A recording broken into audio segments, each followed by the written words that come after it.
Welcome to the War Room of Bible TDS, Truth Deficiency Syndrome. Today we're going to be taking a look at something I call nothing of value. The Word of God makes it perfectly clear that in eternity past, He surveyed the history of man before Adam was even created. Oh, that's known as omniscience. He saw that in the future there would be nothing of value within all of mankind. That is illuminated very detailed in Romans chapter 3, verses 10 through 18. Now, God in His wisdom has placed a great caveat clause within His dealings with us as fallen mankind, which I'll explain at the end, kind of giving that last little second ray of hope. In Ecclesiastes 3:11, we find that God has placed the world, the Hebrew word olam, eternity. The mystery of God is in the hearts of all mankind. Every person on this planet has ever lived up to this very moment has come to realize that within themselves there has to be more to life than just the here and now. In His omniscience, He determined that He would make for Himself something of great value. Something of no value to something of great value. This, in spite of mankind beginning with Adam, has been hell-bent on making themselves to be of something of great value in their own eyes. In the novel, which I was required reading when I was in school, the book Animal Farm, Napoleon, a pig, made a statement that rings so true in our day and age. I quote, "We are all equal. Some are more equal than others." This crime is a plague within the realm of Christendom. Churches are in the business of esteeming some to be of much greater value than others within their own assemblies. Notice that I did not say within the church, the bride of Christ, but we are just as guilty as the most godless religions of the world. We love pedestals and putting our most favored people on them. Sadly, many of those on those pedestals love being there, but here lies the rub, as Shakespeare would say. Churches flying under the banner of a cult or denomination have made themselves to be more of value than all other institutions. Why? Because their way to heaven is the best and only way in their own eyes, along with those who walk in lockstep with the greatly esteemed leaders. They require obedience. There is the common factor. It is their way or hell awaits. They are judge, jury, and executioner. In other words, they have a captive audience. To keep the natives from getting too restless, they are spoon-fed selected portions of the word.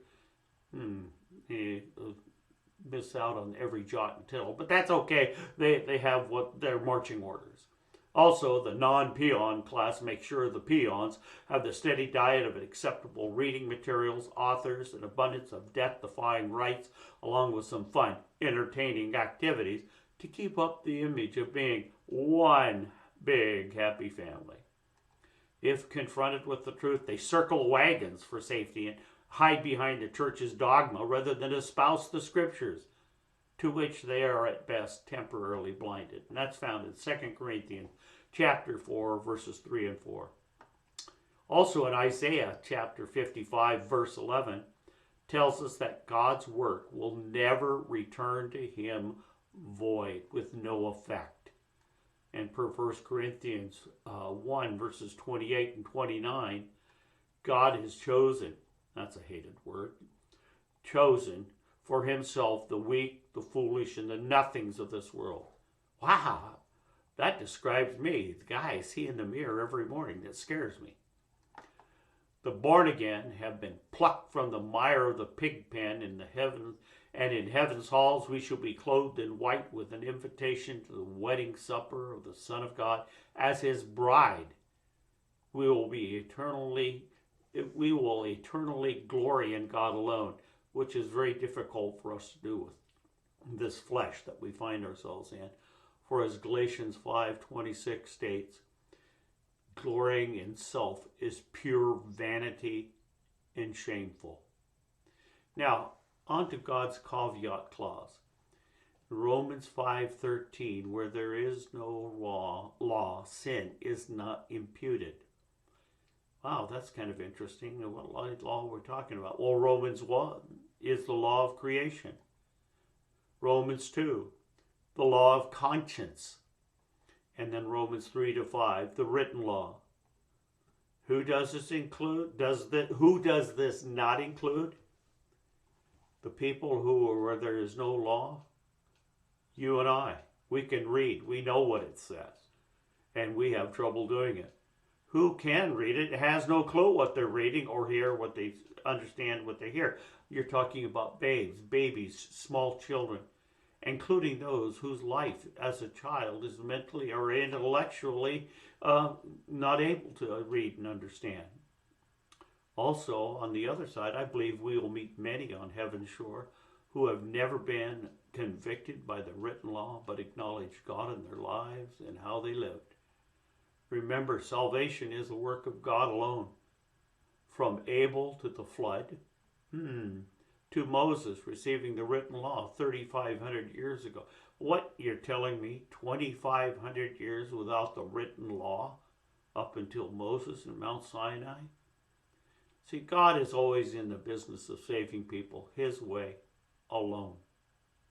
And we have the stories from the Old Testament of Noah and Enoch, and we have Abel and Seth, who the godly line would come through Seth.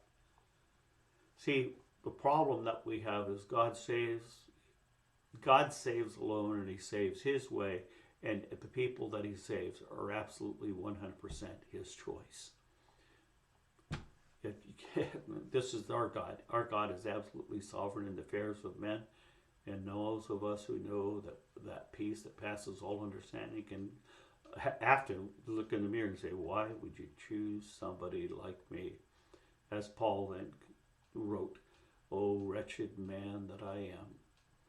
You know, and he was doing a lot of great work for God.